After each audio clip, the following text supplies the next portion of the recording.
출판교육 전문가 양현경 대표가 책 쓰기 누구나 할 수 있다에 대한 주제로 강의를 하기 위해 무대 위에 서 있습니다. 안녕하세요. 반갑습니다. 양원곤이라고 합니다.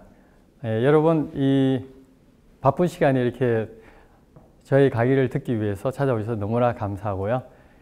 이제부터 왜 책을 쓰려고 하는지에 대해서 여러분들과 함께 시작하겠습니다. 책을 쓰는 이유는 다양하지만 가장 큰 이유는 책은 성공하고 나서 쓰는 것이 아니라 성공하기 위해서 쓰는 것이라고 생각합니다. 다시 말해 책은 유명해지고 나서 쓰는 게 아니라 유명해지기 위해서 쓰는 것입니다. 여러분들도 반드시 책을 써야 한다고 저는 생각합니다. 자, 책은 어떤 사람이 쓰는가? 저에게 책을 쓰고 싶어하는 사람들이 찾아와서 이런 이야기를 합니다. 저 같은 사람도 책을 쓸 수 있나요? 라는 질문을 저는 수없이 받아왔습니다. 그럴 때마다 저는 이렇게 말하죠. 예, 책은 누구나 쓸 수 있습니다. 그렇습니다. 책은 누구나 쓸 수 있어요. 아이러니하게도 책을 한 번도 써보지 못한 독보작, 여러분들 독보작 아시죠? 사실 이런 분들이 책을 써서 성공한 사례가 너무나 많습니다. 자, 그럼 어떤 유형의 사람들이 책을 쓰는지 한번 알아볼까요? 첫 번째, 인생의 굴곡이 심한 사람들. 누가 들어도 눈물 없이는 들을 수 없는 인생의 감동적인 스토리를 갖고 있는 분. 사실 이런 분들이 책을 써서 대박 내는 경우가 많죠. 그럼 어떤 사람들이 책을 쓰는지 한번 여러분과 함께 보겠습니다.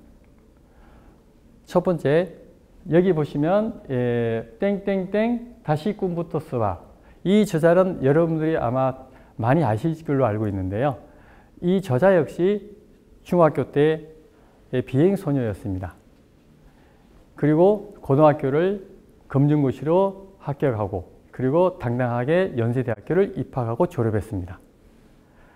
그리고 나서 전 세계적인 금융회사인 골드만삭스에 우리나라 최초 여성으로 입사하게 되죠. 그 기쁨도 잠시 몇 개월 만에 암 선고를 받습니다. 그리고 이 저자는 그때부터 자신이 모든 것을 내려놓고 70여 개국을 여행을 하게 됩니다. 여행을 하면서 본인이 보고 느끼고 깨달았던 부분을 종합하여 다시 자기의 그 내용을 스토리를 이 책에 담았던 내용입니다. 김수영 저자는 방송에도 출연하고 엄청난 인기를 누리셨죠. 당시에 엄청난 센세이션을 일으켰고요. 각종 언론 매체와 함께 많은 분들이 이 책을 읽고 공감을 많이 했다고 합니다. 자, 두 번째, 땡땡땡 더 뛰어봐. 김영시 저자 역시 현재 중소기업 회장입니다. 이분 역시 사업을 하다가 쫄딱 망해서 이분이 20억이라는 빚을 지고 도저히 회생할 길이 없어서 자살을 기도하다가 문득 깨달은 바, 내가 자살할 정도의 용기가 있다면 무슨 짓을 못하겠는가 하는 생각을 하고 다시 마음을 고쳐먹고 200만 원이라는 작은 돈으로 시작해서 오늘의 땡땡 중소기업 회장이 되어 있는 분입니다. 두 번째, 원래 유명한 사람들. 가령 사회적 명망이 있거나 인기 연예인이거나 또는 강사로서 유명하거나 사실 이런 분들이 책을 써서 유명 베스트셀러 된 작가가 많이 있죠. 자, 언니의 땡땡을 쓴 김미경 저자 같은 경우에도 원래 아트 스피치로서 스피치 강사로 굉장히 유명했던 분입니다. 책이 나오기 전에 원래 유명했던 분이었고 책이 나오고 나서 더 유명해졌던 거죠. 자, 세 번째, 설민석의 땡땡땡 조실록입니다. 네, 이 저자 역시 원래는 중고등학생들한테 굉장히 인기 있는 강사였습니다. 어려운 역사 이야기를 재치 있게 즐겁게 강의하는 분이었는데요. 이 책이 나오고 나서 그 당시에는 책이 나오기 전에는 중고등학생한테 인기가 있었는데 책이 나오고 나서 많은 중장년층까지 다 흡수하게 될 정도로 그 정도로 유명해졌고요. 이 책 역시 2년 전에 종합 베스트셀러 1위를 4개월 동안 차지했던 그런 책이었습니다. 세 번째, 각 분야의 전문가들. 여러분도 잘 알고 있는 자존감 땡땡 이 윤홍균 저자 역시 심리학 박사였고 그리고 심리 치료를 하신 분인데요. 이 책도 환자와의 대화를 속에서 나누는 이야기를 가지고 쓴 책입니다. 이 책 역시 2년 전에 종합 베스트셀러 1위를 10개월 동안 차지했고요. 그리고 아마 한 70만 부 정도 나간 책이었죠. 그리고 여러분들도 잘 알고 있는 땡땡의 온도입니다. 이기주 저자. 이분은 원래 기자 출신이었습니다. 기자 출신이었는데 이 책을 쓰고 나서 거의 한 100만 부 정도 책이 나갔습니다. 이 저자의 비하인드 스토리가 있는데요. 이 저자는 원래 완성된 원고를 출판사에 여러 군데 투고를 했지만 출판사마다 다 거절을 당했습니다. 사실 여러분도 이 책을 읽어보신 분도 계시겠지만 굉장히 감성적으로 쓴 책입니다. 사실 감성적으로 쓴 책들은 이 걸렬은 이 출판 전문 기획자 입장에서 봤을 때는 흔히 있는 일이거든요.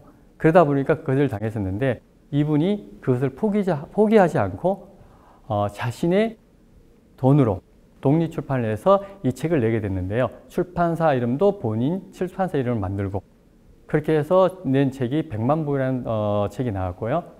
아마 제가 생각할 때는 못 벌어도 한 80억은 벌지 않는다라는 그런 예상을 하고 있습니다. 자, 이제 마지막 네 번째 유형의 사람인데요. 어떤 사람이 책을 쓸까요?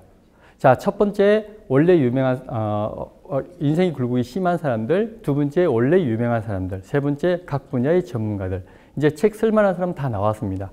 마지막 네 번째 유형의 사람이 남아 있는데요. 어떤 분들이 책을 쓸까요? 사실 네 번째 분들이 가장 베스트셀러를 많이 냅니다. 어떤 분들일까요? 그렇죠. 평범한 사람입니다. 네. 나는 지금까지 인생의 굴곡도 없이 평범한 삶을 살았고 뭐 별로 유명하지도 않고 그렇다고 특별히 뭐 잘하는 전문가도 아니고 사실 이런 분들이 책을 써서 유명 베스트셀러 작가가 되거나 또는 안정된 삶을 사는 작가들이 많습니다. 자, 어떤 분들인지 한번 보겠습니다. 땡땡땡 다락방을 쓴 이지승 저자. 이분 여러분들 잘 아시죠? 워낙 유명하다 보니까 초등학교 교과서에 다 실릴 정도 유명하신 분입니다. 이분 역시 아주 평범한 사람이었습니다. 초등학교 교사로서 자신의 그 작가의 꿈을 꾸고 쓴 책이 바로 이 책인데요. 이 책을 써서 지금은 한 300만 부 정도 나간 책입니다. 그리고 지금은 우리나라 자기계발서의 국민 작가로서 책을 내기만 하면 보통 20만 부, 30만 부 이상의 책이 나가는 대형 작가입니다. 자, 또 여기 보시면 48분에 땡땡땡 김병환 저자 역시 연구원으로 근무를 하다가 뜻이 있어 회사를 그만두고 도서관에서 3년 동안 치과하다시피 해서 책만 읽었다고 합니다. 그래서 그 책을 읽고 처음으로 쓴 책이 바로 나는 땡땡땡 기적을 보았다라는 책입니다. 그 책은 별로 나가지 않았는데요. 이 두 번째 책이 한 30만 부 나갔던 책입니다. 그리고 지금은 아주 유명한 작가가 되어 있죠. 네. 그리고 여러분도 잘 알고 있는 종합 베스트셀러 1위를 10개월 동안 2년 전에 했던 책이죠. 네. 지적 땡땡땡 넓고 얕은 지식을 쓴 최 사장 저자 같은 경우에도 아주 평범한 사람이었습니다. 표지 저자 양력에 보시면 나는 어린 시절부터 책 읽기를 좋아해서 어려운 역사, 경제, 인문 내용을 일반인들에게 쉽고 재밌게 전달할 수 있도록 하는 그런 팟캐스트를 운영하고 있다라는 그런 양력이 나와 있습니다. 그리고 항해수 작가 역시 자 볼까요? 이분은 나이 27에 7년 동안 아르바이트를 한 경험을 토대로 저희 회사에서 책 수급을 받고 책이 출간되어 한국의 자유개발서 분야의 1위를 차지했습니다. 그 항해수 작가와 그리고 아까 이지승 작가 그리고 최 사장 작가 이런 유명 베스트셀러 작가들 왜 이런 분들은 전업 작가도 아니고 그렇다고 첫 번째, 두 번째, 세 번째에 속하는 사람이 아님에도 불구하고 어떻게 해서 이렇게 유명 베스트셀러 작가가 됐는지 우리는 이 부분에서 다시 한번 생각해 봐야 되지 않을까요? 이런 분들의 공통된 점은 무엇이라고 생각합니까? 이렇게 평범한 사람들이 책을 써서 성공한 사람들의 공통된 점이 있습니다. 그것은 바로 오랜 기간에 걸쳐 많은 책을 읽고 습력하여 독자가 무엇을 원하는지 정확하게 알고 남의 글을 자신의 글로 만들어서 다시 재창조하는 능력이 뛰어나다는 겁니다. 첫 번째, 두 번째, 세 번째에 속하는 사람들은 모든 것을 받아들일 수 있는 마음의 준비가 되어 있습니다. 반면에 첫 번째, 두 번째, 세 번째의 사람들은 할 말이 너무 많아 본인이 하고 싶은 말만 한다는 거죠. 가끔 교수나 저자들이 출판 전문가의 말을 듣지 않고 고집을 부릴 때가 있습니다. 그럴 때마다 저는 이렇게 말하죠. 선생님은 선생님이 쓰고 싶은 책을 쓰고 싶으세요? 아니면 독자가 읽고 싶은 책을 쓰고 싶으세요? 여러분들은 어떤 책을 쓰고 싶나요? 아무도 읽어주지 않는 자기만 만족하는 책? 우리는 이런 책을 일명 사망신고가 된 책이라고 부릅니다. 네. 아무도 찾아주지 않는 이름 모를 책꽂이에 꽂혀서 지인만 와서 사는 그런 책 말입니다. 사람이 죽으면 누가 찾아오나요? 지인만 찾아오죠. 네, 책 역시 마찬가지입니다. 여러분들이 만약에 지인의 책을 사기 위해서 서점에 가서 책이 없다고 그냥 나옵니까? 아무리 찾기 어려운 곳에 꽂혀 있더라도 아마 어떤 수단 방법을 가리지 않고 아마 반드시 그 책을 구입해서 올 겁니다. 그렇지 않나요? 네. 만약 여러분들이 책을 쓴다면 독자가 공감하고 독자가 동감할 수 있는 책, 다시 말해 독자가 원하고 독자가 읽고 싶은 책으로 만드는데 심혈을 기울이셔야 합니다. 이 말에 동의하십니까? 네. 자, 이번에는 베스트셀러는 어떻게 만들어지는가? 여러분들 책은 누구나 다 내고 싶은데 과연 내 책이 시중에 나왔을 때에 독자들에게 사랑을 받을 수 있을까? 이런 염려를 많이 하시는 분들 계시는데요. 이왕 내가 책을 쓴 김에 그래도 베스트셀러를 한번 되고 싶다라는 생각을 누구나 다 갖고 있다고 생각합니다. 예, 그러면 베스트셀러가 될 수 있는 5가지 요소가 있는데요. 첫 번째, 타이밍, 출판사 마케팅 전략, 제목과 표지, 내용, 저자 인지도. 자, 여기서 이 5가지 요소 중에서 가장 중요한 요소는 어떤 것이라고 생각하나요? 타이밍. 예, 대부분 타이밍이라고 그러더라고요. 근데 타이밍이 아니고 제목과 표지라고 저는 말씀드리고 있습니다. 제 책에도 이런 내용이 기술되어 있는데요. 여러분들이 책을 읽을 때에 책을 구입할 때 어떻게 구입하나요? 자, 95%의 사람들이 내가 책 한번 읽어볼까 하고 서점을 갑니다. 그렇죠? 자, 그리고 5%의 사람들은 이미 책을 선정하고 가죠. 예. 사실 그들마저도 본인이 선정한 책을 사고 사실 가는 곳이 따로 있습니다. 어떤 곳이죠? 바로 베스트셀러 코너입니다. 95%의 사람도 마찬가지죠. 예.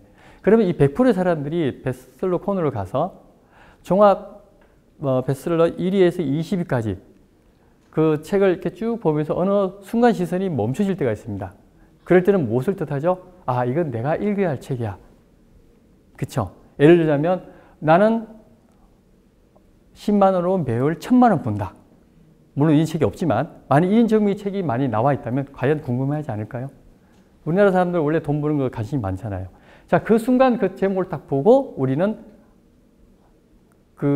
사실은 이건 내가 읽어야 책이야 하고 결정하는 그 순간이 사실 0.3초밖에 안 걸리거든요.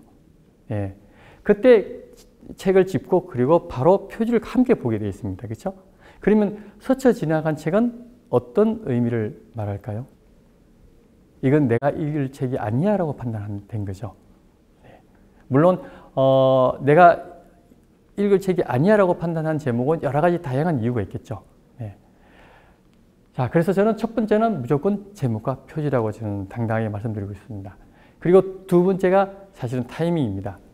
예. 여러분들은 왜 첫 번째 타이밍이라고 하느냐면 대부분 타이밍에 맞춰 책이 많이 베스트셀러가 되다 보니까 그런 생각을 할 수 있는데요.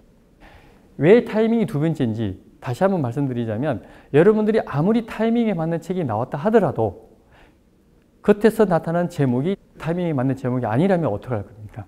그 책은 그들도 보지 않는다는 거죠. 그래서 저는 제목과 표지가 첫 번째고 두 번째가 타이밍이라고 생각합니다. 그리고 세 번째가 내용인데요. 내용이 탄탄해야 사실은 스테디셀러로 갈 수 있는 조건이 갖추어집니다. 또 어떤 분들은 제목과 표지만 좋으면 되겠지라고 하는데 사실은 내용이 어느 정도는 받쳐줘야 됩니다. 그래야만이 이 제목과 표지의 빛을 발하는 겁니다. 내용이 아무리 좋다 하더라도 제목과 표지가 그걸 나타내지 않으면 역시 그 책은 간신받게 되겠죠. 그래서 제목과 표지가 중요하고 동시에 내용이 중요합니다. 타이밍은 어떻게 보면 그 사람의 운이랄까요? 저는 그는 운이 좌우된다고 보거든요. 네, 그래서 여러분들도 이 타이밍과 제목과 내용이 이 세 가지가 일치가 될 때 가장 초 베스트셀러가 나온다는 것을 꼭 기억해 두시기 바랍니다. 네. 그리고 출판사 마케팅 전략, 이것도 중요하죠. 사실은 이것도 중요하지만 요즘은 1인 출판사든 아니면 중소출판사든 대형 출판사든 상관없이 어떤 저자의 책이 나오더라도 처음부터 마케팅을 쏟아붓지는 않습니다. 요즘 책이 워낙 안 나가다 보니까 1년 동안 초판 이슈를 판매하는 출판사가 10%밖에 안 된답니다. 그 정도로 안 나간답니다. 90%는 초판도 못 한다는 거죠. 그러다 보니까 책을 출간해서 책이 안 팔리면 고스란히 본인한테 부담이 되기 때문에 그래서 처음부터 마케팅을 하지 않고요. 책을 내놓고 한 달 정도를 경과를 봅니다. 그리고 책이 잘 나갈 때게 그때 사실은 기름을 붓는 역할을 하는 거죠. 그래서 요즘은 어떤 출판사든지 나오자마자 바로 막 홍보 마케팅을 쏟아붓고 광고를 하지는 않습니다. 그래서 그리고 저자인지도 옛날에 15년 전이나 20년 전에는 상당히 중요했습니다. 하지만 지금은 그렇게 중요하지 않습니다. 예전에는 누구 아무개 아나운서가 책을 냈다 하면 책이 꽤 잘 나갔거든요. 근데 요즘은 그게 그렇게 중요하지 않습니다. 네. 자, 그러면 왜 제목이 중요한지를 제가 실제 여러분들과 표지를 보면서 제목을 보면서 말씀드리겠습니다. 자, 내 인생을 땡땡땡 보물지도. 자, 여러분들 이 표지나 제목을 봤을 때는 별로 느낌이 없습니다. 물론 지금 이 방송 규정상 제대로 제가 표현을 못해서 그런데요. 자, 이 책이 사실은 초판 2층부터 팔리지가 않았습니다. 근데 제목을 바꾸고 표지를 바꿨는데 이 책이 50세 이상 나간 그리고 60만 우리 군인들한테 선정된 책이었습니다. 어떤 책인지 한번 볼까요? 네, 내 편이 아니라도 적을 땡땡땡땡입니다. 그래서 이 책 역시 사람들이 다 이렇게 얘기하죠. 이 책이 혹시 개정판 아닌가요? 목차도 바꾸고 안에 내용도 바꾸고 전혀 그렇지 않습니다. 목차나 내용은 다 똑같습니다.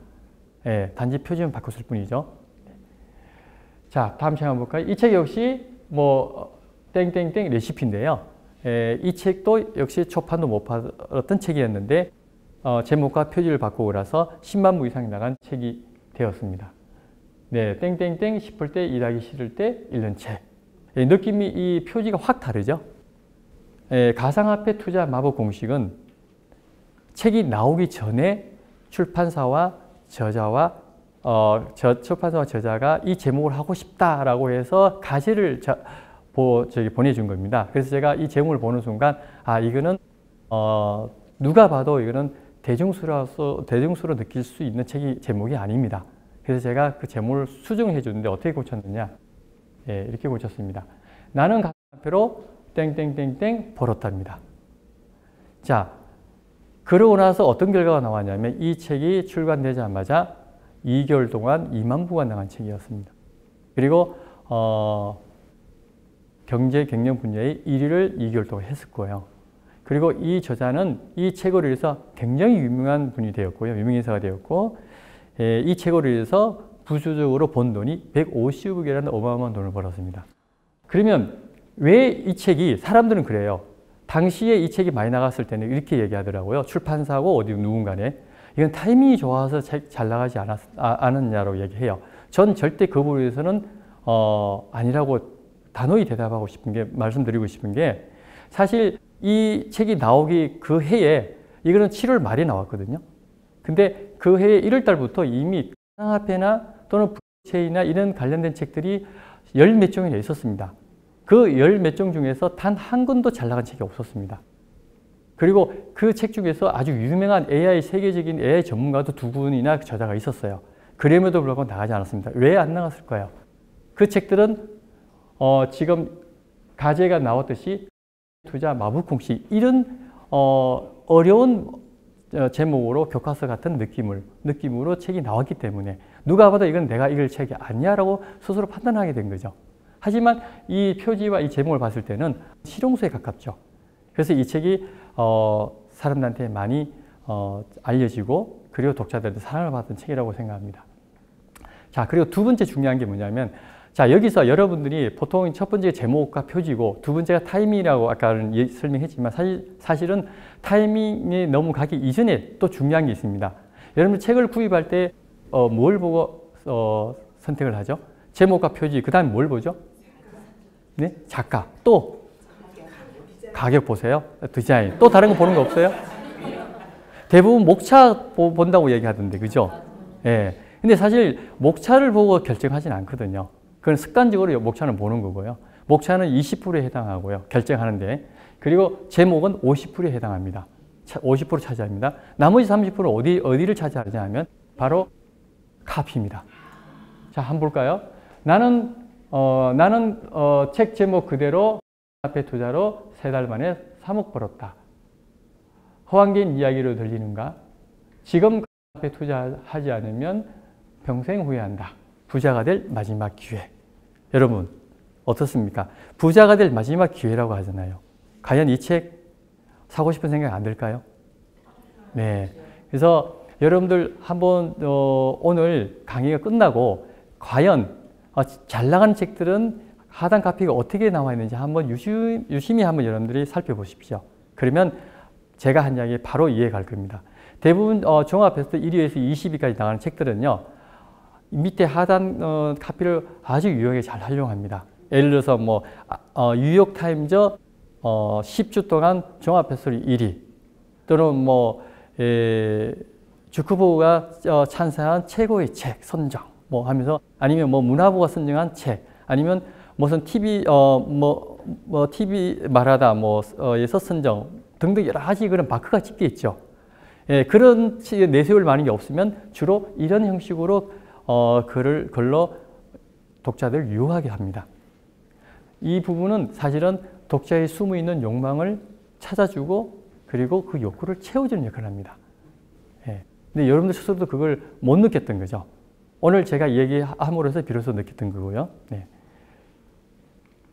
자, 제목을 짓는데 가장 중요한 게 두 가지가 있는데 꼭 알아야 할 금기사항이 있습니다. 첫 번째, 부정적인 문장이나 단어를 절대로 사용해서는 안 된다. 예, 우리의 뇌는 부정적인 것을 싫어합니다. 예, 그래서 단 이런 건 있습니다. 역설적인 것은 무관하다. 예를 들어서 영어 공부 절대로 하지 마라 같은 건 괜찮죠. 예. 그리고 어려운 외래어를 사용하지 마라. 단 중학생도 알 정도의 외래어라면 대중들에게 많이 알려진 정도의 제목이라면 괜찮습니다. 예를 들어서 호모사피엔스 같은 경우에는 우리나라의 책이 나오기 전에 이미 외국에서 엄청난 센세이션을 일으켰고 유명 베스트셀러 작가였습니다. 그리고 책이 나오기 전에 이미 우리나라 언론 매체에서도 엄청 많이 떠들어댔죠. 네, 굳이 그걸 제목을 바꿀 이유가 없죠. 네. 자, 그러면 왜 외래어를 사용하면 안 되는지 그리고 그 결과를 여러분들한테 한번 사례를 보여드리겠습니다. 자, 그리고 땡땡땡입니다. 누가 봐도 한국 사람이 봤을 때 그렇게 확 땡기지는 제목은 아닙니다. 그렇죠? 물론 미국 사람이나 외국 사람이 봤을 때는 땡길 수가 있겠죠. 이 책이 2002년도에 나와서 하나도 안 팔렸습니다. 2,000부도 판매되지 못했는데 이 책을 다시 제목과 표지를 바꿔서 장작 250만 권의 책이 나간 기록이 있는데요. 이 책으로 해서 출판사가 그때 다 죽었다 다 살아났죠. 네. 칭찬은 고래 땡땡땡땡. 예. 자, 그리고 제목 깎아먹는 표지. 제목은 상당히 좋아요. 땡땡땡 혼자 살 걸 그려서. 요즘 혼밥, 혼술 굉장히 유행하죠. 얼마 전에 이런 이야기가 있더라고요. 요즘 포털 사이트에서 혼밥, 혼술이 키워드를 치는 경우가 40%나 늘어났답니다. 네. 자, 이 제목도 참 좋은 제목인데요.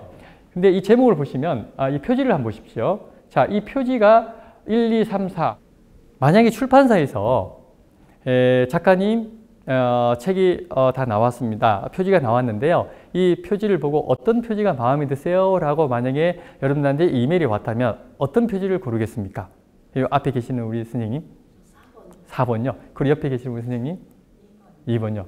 자, 그러면 여기서 보시면 저는 제가 봤을 때 단 하나도 마음에 드는 게 없습니다. 여러분들이 혹시 만약에 표지를 보고 마음에 들지 않으면, 정말 마음에 들지 않으면 그때는 출판사한테 정중하게 기분 나쁘지 않게 사실 표지가 마음에 들지 않습니다. 다시 한번 이렇게 부탁하는 것도 괜찮습니다. 그래서 사실은 이 표지는 어떻게 보면 38년대 표지 같습니다. 제목은 좋은데 이 좋은 제목을 깎아먹는 표지가 됐죠. 한번 볼까요? 자, 결과를 한번 보겠습니다. 표지가 훨씬 낫죠. 네, 이 제목 땡땡땡 혼자 살 걸 그래서 이 책이 나오자마자 3개월 동안 그 분야의 1위를 차지했고요. 사실 얼마 전에 자신의 그 사이트에 다시 1년이 지난 이 책이 다시 1위를 차지했다고 자랑을 하더라고요. 네. 사실 저는 이렇게 말합니다. 제목이 아무리 좋아도 표지가 거지 같으면 그 책은 다시 3류로 내려갑니다. 그래서 제목도 좋고 표지가 좋다면 그때는 이 책에 200% 상승 효과를 나타내 준다는 거죠. 자, 다음 표지를 한번 볼까요? 자, 이 책 역시 아직 나오지 않았습니다. 이 제목으로 나오지 않았고요. 한 권으로 해결하는 사업의 모든 것. 자, 표지를 보니까 어떻습니까? 마음에 드세요? 마음에 안 드시죠? 사실 저는 매주 목요일마다 CEO 조차 모임에 참석하는데요. 거기에 여러 이제 변호사, 그리고 변리사, 그리고 법무사, 회계사, 노무사 이런 분들이 7분이 공조를 한 책입니다. 근데 출판사에 마지막으로 이렇게 디자인을 만들어서 이렇게 온 것을 저한테 카톡으로 보냈었어요. 그래서 어떤 게 마음에 드냐고. 이 표지를 보는 순간 저는 헉 했습니다. 이거는 표지가 문제가 아니라 제목이 문제다라고 바로 직관적으로 판단할 수 있었죠. 그래서 제가 제목을 다시 바꿔야 되겠습니다. 그러면 다시 표지가 나올 겁니다. 그래서 제목을 잘 못 짓겠다고 해서 다시 제목을 지어드렸어요, 제가. 이렇게 제목을 바꾸고 나니까 이렇게 표지가 확 바뀌었습니다. 그리고 여기 보시면 기업 최다 질문지 해설, 재테크 노하우, 그리고 위기 극복 꿀팁, 이 마크들이 착 찍혀 있죠. 네. 사실 제가 만약에 창업을 처음 하는 사람이라면 이 책을 보는 순간 저는 살 것 같아요, 정말로. 제목이 사실은 차지하는 비율이 엄청납니다. 디자인은 제목을 보고 상상을 해서 표지를 디자인을 만들게 됩니다. 바로 제목에서 이런 차이가 난다는 겁니다. 책을 쓰려면 이제 무엇부터 준비해야 하는지, 책을 쓰려고 하는 사람들 중에서 무엇부터 해야 되는지 잘 모르는 분들이 많더라고요. 무엇부터 준비해야 되죠? 첫 번째, 방향 설정을 해야 됩니다. 내가 가야 할 목적지가 정해지지 않으면 갈 수가 없죠. 두 번째가 뭐죠? 바로 자료 수집을 해야 됩니다. 어떤 작가든 100% 창작을 해서 글을 쓰지는 못합니다. 여러 책을 참작을 해서 인용을 하거나 또는 자기 생각을 집어넣고 이렇게 쓰거든요. 그래서 두 번째 중요한 게 자료 조사입니다. 그 자료 조사하는데 가장 효율적인 방법은 뭐죠? 바로 책을 통해서 하는 겁니다. 여러분들이 만약에 책을 쓰겠다는 생각이 든다면 서점에 가서 본인이 쓰고 싶은 장르의 책을 최소 20권에서 30권 정도는 읽어보셔야 됩니다. 읽다 보면 그 책에 장단점이 다 있을 겁니다. 그 책의 단점과 장점을 잘 파악하고 분석해서 본인의 생각을 집어넣고 조합해서 다시 재창조하면 됩니다. 여러분들도 잘 알고 있는 공병호 작가나 또는 이희승 작가 등 수많은 베스트셀러 작가들도 역시 마찬가지입니다. 그분도 역시 한 권의 책을 쓰기 위해서 수십 권의 책을 읽고 분석하고 파악하고 모방해서 다시 재창조한다는 겁니다. 자, 그럼 책을 쓸 때 어떤 방법으로 해서 내가 앞으로 자료를 수집하는지 저의 사례를 여러분들한테 보여드리겠습니다. 여러분, 보통 책을 읽을 때 그냥 책을 읽는 사람도 있고 또는 줄을 치는 사람들도 있을 거고요. 그리고 또는 본격적이라고 해서 저자의 그 내용을 보고 깨닫고 적용하는 사람들도 있습니다. 자, 여기 보시면 제가 줄을 치는 게 있습니다. 예컨대 호수가 얼어붙는다고 치세. 그러면 즉시 수백 명이 그 위로 몰려나와 매끄러운 표면 위에서 신나게 놀아나지. 하지만 그 누구 한 사람이 있어 물고기들이 이리저리 헤엄치고 있는지를 알아보려고 생각이나 한단 말인가. 자, 이것을 가지고 저는 제 생각을 집어넣었습니다. 그렇게 조합해서 나의 언어로 다시 만드는 거죠. 한번 볼까요? 한겨울 빙어 잡기를 하기 위해 얼어붙은 강가에 수백 명이 몰려나와 너도 나도 구멍을 뚫어 낚시를 하지만 그 누구도 강의 깊이가 얼마이며 얼음 밑에는 어떤 종류의 물고기들이 헤엄치고 있는지를 알아보려고 하는 사람은 아무도 없다. 자, 그러면 이 글이 지금 처음에 나왔던 그 글과 똑같은 글입니까? 이 작가의 글이 아니죠. 이건 제가 다시 제 생각을 집어넣고 재창조한 글입니다. 이렇게 해서 여러분들이 이런 것을 많이 모아두면 나중에 책을 쓰는데 아주 유용해집니다. 자, 이거는 아주 간단하게요. 지금 이제 화면이 잘 안 보여서 그런데요. 이게 녹색으로 칠한 게 있습니다. 저는 이 한 문장을 읽고 그 당시에 선음적 영감이 떠올라가지고 저의 또 다른 글로 완전히 창작한 글이 있습니다. 이 책에 있는 본문의 내용과 전혀 상관없는 이 한 문장, 어떤 문장이냐면 바로 이겁니다. 빛이 없으면 사람은 사물을 볼 수 없다. 이 한 문장을 가지고 저는 갑자기 번쩍이는 그런 생각이 들었죠. 그래서 여기 나의 언어를 고쳤었는데요. 빛이 없으면 사람은 사람을 볼 수 없다고 하듯이 우리는 인생을 살아가면서 각종 이돌라에 휩싸여 올바른 지식을 볼 수 없는 것에 안타까움이 든다. 사람은 왜 자주 오류를 범하는가? 판단력 부족에서 오는 걸까? 인식의 결핍에서 오는 걸까? 어떻게 보면 판단력 부족과 인식의 결핍은 인간이 무지에서 오는 것은 아닌가? 공자가 말한 것처럼 우리는 아는 것을 안다고 하고 모르는 것을 모른다고 하는 게 참으로 안다고 할 수 있듯이 내가 무엇을 모르고 무엇을 아는지 깨닫는 자세가 필요한 것 같다. 인식의 결핍에서 벗어나려면 끊임없는 자성으로 자신의 무지를 자각해야 한다. 책의 내용과는 전혀 상관없는 또 다른 나의 새로운 창작이 탄생된 겁니다. 여러분들도 책을 쓰기 위해서 많은 책을 읽고 자료 준비를 해야 합니다. 자, 책은 어떻게 쓰는가? 자, 책을 쓰려면 가장 중요한 게 뭐죠? 방향 설정을 한다고 그랬죠? 방향 설정은 곧 컨셉을 말하는 겁니다. 그게 바로 제목 짓기입니다. 그래서 제목을 짓는다는 것은 내가 어떤 책을 써야 되겠다라는 방향 설정을 하는 거기 때문에 그 주제 설정이 되지 않으면 책을 쓸 수가 없습니다. 여러분들도 책을 구입할 때 제목 보고 표지 보고 그리고 목차 확인하고 마음에 들면 지갑을 열지 않나요? 그래서 제목 짓기가 굉장히 중요합니다. 자, 두 번째, 자기소개하기. 예전에는 자기소개하기를 이렇게 저자 양력에 굉장히 이렇게 빽빽하게 채웠는데 요즘은 아주 간략하게 이야기 형식으로 이렇게 스토리로 이렇게 쓰는 경우가 많습니다. 그래서 그렇게 하시면 되고요. 세 번째, 시장 환경 및 기획 의도 세우기. 왜 이 책을 쓰게 되었는지에 대한 동기. 또한 이 책이 요즘 시장에 잘 맞는지, 잘 부합하는지를 면밀히 따져봐야 합니다. 물론 주관적인 관점이긴 하지만 그래도 이 기획 의도를 보고 출판사에서는 이 책을 출판할지 말지를 결정하기 때문이죠. 네 번째, 타깃 독자층 분석하기. 나의 독자는 누구인가? 책을 쓰기 전에 가장 먼저 생각하고 고민해야 할 질문입니다. 여러분들도 이 질문에 바로 대답할 수 있어야 합니다. 과연 어떤 독자가 내 책을 읽어줄 것인가? 내 책을 읽을 독자가 30대인지 40대인지 남자인지 여자인지 그리고 요즘 시장에 잘 부합하는지 아닌지를 면밀히 분석해야 합니다. 사실 이런 시장 조사를 하지 않은 채 책을 쓴다는 것은 굉장히 위험하고 무모한 짓입니다. 다섯 번째, 핵심 컨셉과 원고 방향 잡기. 지금까지 내가 경험한 노하우를 독자들에게 어떻게 전달할 것이며 전달하고자 하는 메시지는 무엇이고 핵심 주제는 어떤 방향으로 가야 할지를 알려줘야 합니다. 여섯 번째, 유사 경쟁 도서 분석하기. 과연 내 책이 시장에 나왔을 때에 경쟁력이 있는지 차별성이 있는지 면밀하게 분석하고 따져봐야 합니다.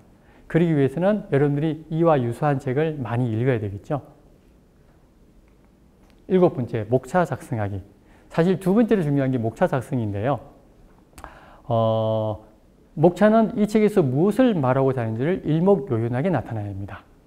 사람의 몸도 골격이 반듯해야 아름다운 몸매가 나오듯이 책 역시 마찬가지입니다. 목차가 반듯하게 나오면 옆으로 가지치고 살을 붙이기가 쉬워집니다. 8번째, 홍보 전략 세우기. 자, 이 부분은 여러분들이 굉장히 중요한 부분인데요. 처음에 책을 내는 초보 작가인 경우에는 아무것도 내세울 게 없잖아요.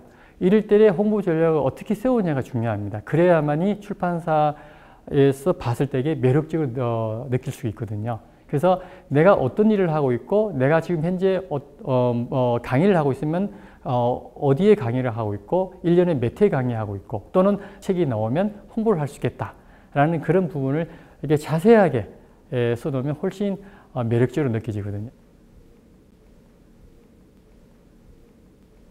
9번째, 샘플 원고 작성하기. 네. 대부분의 사람들이 원고를 출판사에 투고를 할 때에 완성 원고를 해서 출판사에 투고하는 경우가 많습니다. 절대로 그렇게 하시면 안 됩니다. 여러분들이 완성 원고를 해서 보낸 그 원고가 설사 계약이 됐다 하더라도 그것은 그대로 나오지 않습니다.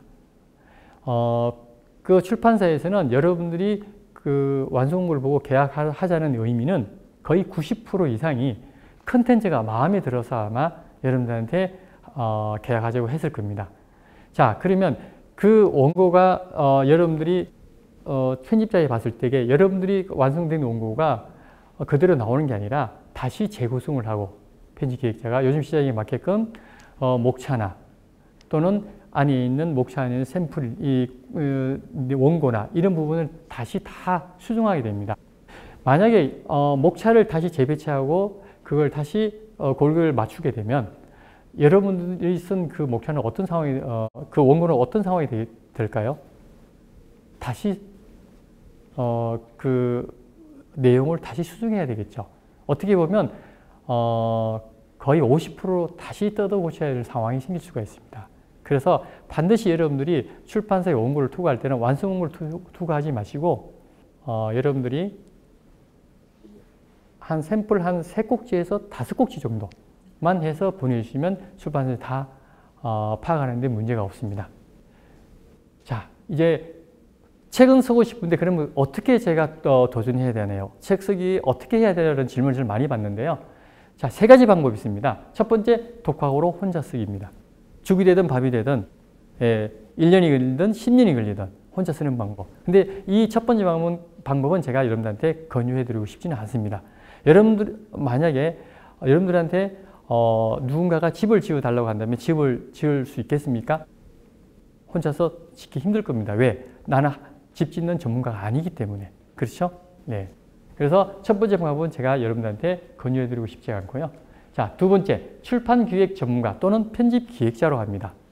사실 이런 분들의 도움을 받아야 제대로 된 책이 나옵니다. 요즘 책 몇 권만 쓰면 너도 나도 책 쓰기 전문가라고 말하고 다니면서 책 쓰기 강의를 하는 그런 작가들이 많습니다. 사실 그런 분들은 이 책 출판 기획자하고 완전히 다릅니다. 자, 그러면 거기에 대해서 한번 제가 설명해 드리겠습니다. 한 편의 영화가 나오기 위해 누가 필요하나요? 바로 감독이 필요합니다. 그렇죠? 네. 감독이 하는 일은 기획과 구성입니다. 그리고 두 번째가 뭐가 필요하죠? 만들어야 되니까 제작사가 필요하죠. 그 세 번째가 작가가, 배우가 탄생합니다. 그죠? 자, 그럼 책을 만들려면 누가 있어야 됩니까? 당연히 편집 기획자가 있어야 됩니다. 편집자라고 하기도 하고 편집 기획자라고 하는데요. 이 편집 기획자 역할은 아주 중요합니다. 이분들은 작가가 쏘은 거를 다시 원고를 재구성하고 다시 목차를 재배치하고 그 잘못된 부분을 수정해주고 또는 부족한 부분도 채워주기도 하고 그리고 두 번째가 바로 출판사가 필요하겠죠. 책을 만들어야 되니까. 세 번째가 작가가 탄생합니다. 자, 그러면 배우나 작가는 감독과 편집 기획자가 없으면 과연 탄생할 수 있을까요? 탄생할 수 없습니다. 그렇죠. 왜냐하면 배우가 잘하는 건 뭐죠? 연기입니다. 그렇죠. 이분은 연기를 가르치면 됩니다. 사람들한테. 그런데 만약에 배우가 감독의 일을 한 번도 하지 않았는데 기획 구성을 가르치겠다고 하면 말이 되겠습니까? 그건 어불성설이죠. 예. 자, 그럼 작가도 한번 볼까요? 작가는 뭘 잘하죠? 글을 잘 씁니다. 예. 그러면 작가는 뭘 해야 되죠? 글쓰기를 강의하시면 아주 적합하죠. 자, 근데 만약에 작가가 편집 기획자의 일을 한 번도 해보지 않았는데 그것을 하겠다고 해서 책 쓰기 강의를 한다 그러면 되겠습니까? 절대 불가능한 일입니다. 예, 그래서 여러분들이 만약에 내가 책을 쓰고자 하는 그런 생각이 있다면 이런 전문가한테 도움을 받으셔야 된다는 걸 꼭 여러분들이 기억해 두시기 바랍니다. 자, 세 번째 방법은 구성 작가 또는 대필 작가라고 합니다. 어떤 분들은 이런 생각을 하고 있습니다. 대필 작가를 하기에는 내가 좀 찝찝하다 이렇게 생각하는데요. 절대 그렇게 생각하시면 안 됩니다. 이거는 전 세계적으로 공론화되어 있습니다. 누구든지 글 잘 쓰는 사람과 말 잘하는 건 다르잖아요. 강의 잘하는 것과 말 잘하는 건 또 다르거든요. 예, 그렇듯이 여러분들이 만약에 내가 프랑스 요리를 먹고 싶은데 그럼 제가 프랑스 요리를 못 만들면 평생 못 먹어야 되나요? 그건 아니잖아요. 그 전문가한테 우리가 대가를 지불하고 먹습니다. 그렇죠? 책도 마찬가지입니다. 여러분들이 시간이 없거나 내가 글 쓸 재주가 없거나 이런 분들은 이런 대필 작가를 고용해서 책을 만들면 됩니다. 자, 그러면 여기서 장점과 단점이 있는데요. 두 번째 방법의 장점과 단점은 뭐냐? 우선 장점은 아주 좋은 고퀄리티의 책이 나온다는 걸 보장이 되고요. 그 다음에 본인이 직접 쓸 수 있었다는 그런 성취감도 생기는 거죠. 그리고 단점이라면 시간이 많이 소요됩니다. 혼자 모든 걸 다 하려고 그러면 얼마나 시간이 소요되겠어요. 그죠? 그래서 이 부분이 단점이고요. 자, 이번에는 세 번째 구성 작가의 그 장점과 단점은 뭐냐? 장점은 시간이 절약됩니다.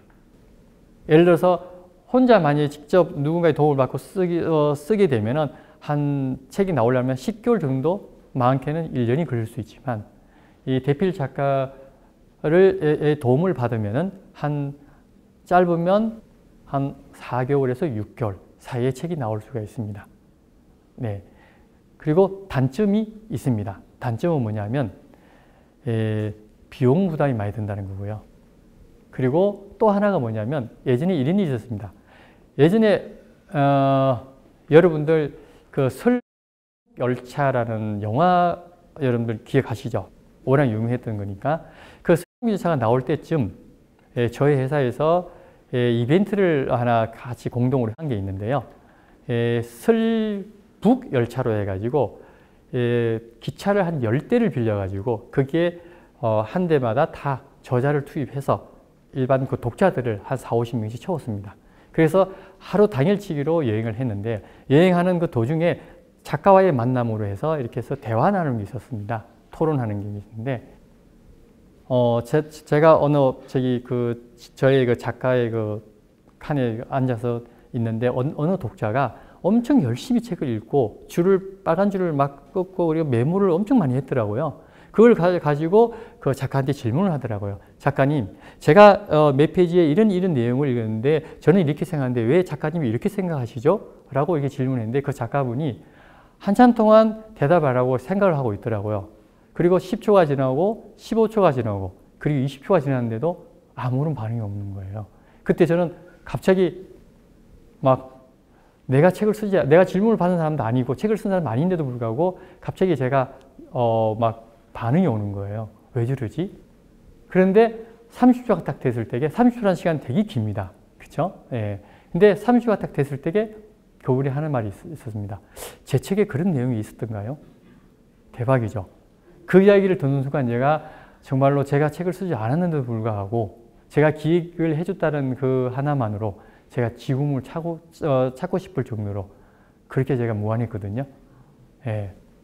근데 이런 경우가 왜 생기느냐면 만약에 여러분들이 대필 작가의 도움을 받을 경우에는 반드시 본인의 그 컨텐츠라고 해서 한두 번 읽고 여러분들이 안 읽으면 안 됩니다. 반드시 5번 이상 여러분들이 반드시 이 내용에 대해서 숙지를 하셔야 됩니다. 왜냐하면 컨텐츠는 여러분들의 컨텐츠고 스토리는 여러분들의 스토리입니다. 하지만 거기에다가 가지치고 살을 붙이는 누가 하죠? 대필 작가가 합니다. 그렇기 때문에 여러분들의 생각과 대필 작가의 생각이 조금씩 다르게 있을 수도 있잖아요. 그죠? 그렇기 때문에 여러분들이 만약에 구성 작가의 도움을 받고자 한다면 이 부분에서는 여러분들이 주의하셔서 꼭 여러분들이 숙지를 하고 그렇게 해서 어디 강의를 나가든가 하시면 별 문제가 없을 것 같습니다. 여러분 지금까지 들은 강의는 어땠습니까? 좋았습니까? 예, 이 강의 중에서 가장 인상이 남는 강의는 어떤 내용이었나요? 가장 기억에 남는 것. 제목과 표지죠. 예. 그래서 다시 한번 말씀드리지만 사실은 다 잘 만들어 놓고 내용도 좋고 정말 다 잘 만들었는데 마지막에 그 제목과 표지가 허술해 가지고 그 책이 안 뜬 책이 너무너무 많습니다.